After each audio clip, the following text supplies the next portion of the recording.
Autre question que la langue commune devrait nous permettre de porter dans le monde, car la constitution de marchés alimentaires globaux ne sert à personne, à aucune société. Bien sûr, des fois, pour fournir des biens dont on aurait besoin, mais dites-moi voir quel est l'intérêt pour la France, par exemple. Je ne me mêle pas de vos affaires.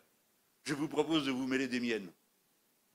Quel est l'intérêt pour la France de produire ces quantités de maïs pour aller alimenter des élevages géants je ne sais où, et que nous ayons perdu la souveraineté alimentaire?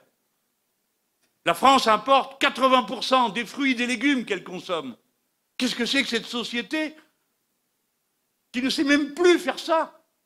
Ce que pendant des millénaires elle a su faire et qui doit attendre sur le port qu'arrivent les bateaux qui lui amènent à manger.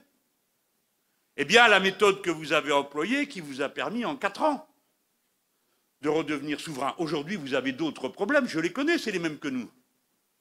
Chez vous, ça s'appelle les partenariats économiques.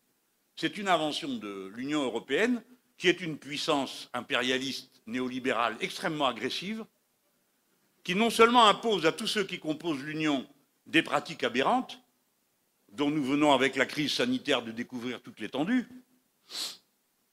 mais en plus a écrit dans ses propres traités qu'il fallait imposer au reste du monde le libre-échange.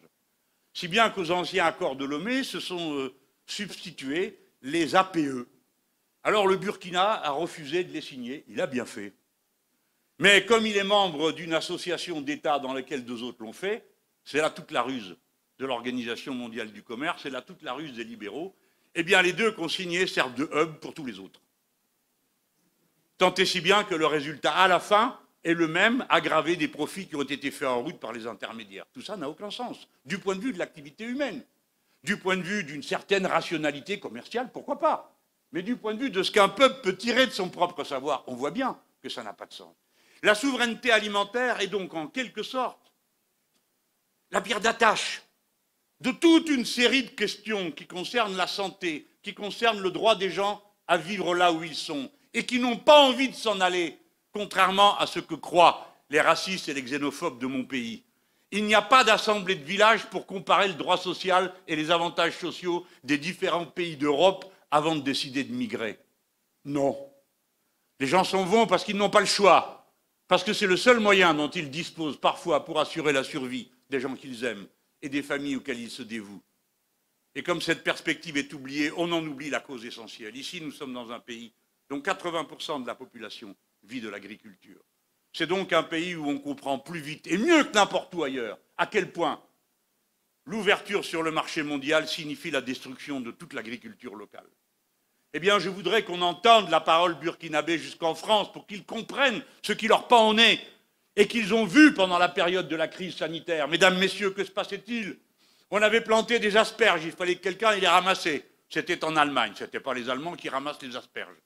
On a donc amené 100 000 Roumains, alors que le pays était en confinement, qu'a tout désorganisé, et qu'on a mis à accueillir les asperges, jusqu'au moment où on s'est aperçu qu'ensuite il fallait des camions pour les transporter.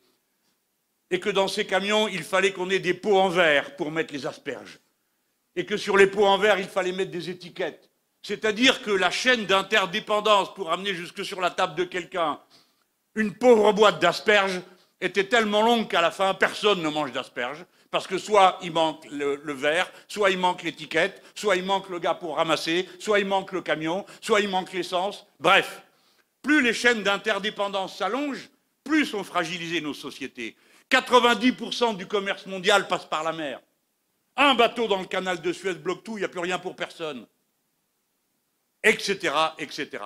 Tant et si bien que souveraineté alimentaire et relocalisation fonctionnent comme les 2 faces de la même médaille, et que ce doit être notre grande cause commune que de défendre la relocalisation des activités fondamentales de la communauté humaine, telles que se nourrir et accéder à l'eau, sans quoi il n'y a aucune société humaine possible. Voilà ce que j'appelle la langue commune d'opinion.